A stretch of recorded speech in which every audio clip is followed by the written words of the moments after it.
Kuna tofauti kati ya kusadiki na kuamini.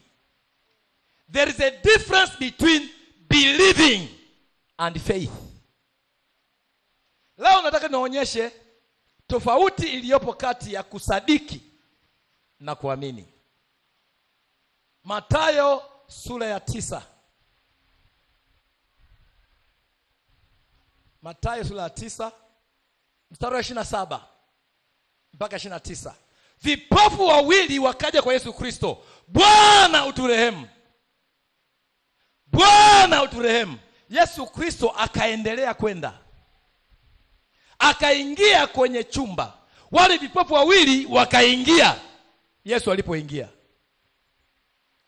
Baadaye Yesu alipoona wanalia sana, akaogeukia akawauliza, mnataka nini? Wakasema, Bwana tunataka kuona. Akawauliza, je, mnasadiki ya kwamba nina uwezo wa kuwafanya kuona?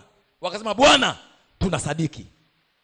Mstari wa 29 akawaambia, na ikawe kwenu sawa sawa na imani yenu. Sio sawa sawa na kusadiki kwenu. Do you believe I am able to do this? Yes, we do. Be it unto you according to your faith. Ni kweli hao vipofu walisadiki kwenye nguvu ya Mungu. Ni kweli hao vipofu walisadiki kwenye uweza wa neno. Walisadiki kwenye miujiza. Lakini Yesu anawaambia kusadiki hakutoshi. Je, mnayo imani? Je, mnayo imani? Kuna tofauti gani kati ya kusadiki na kuwa na imani?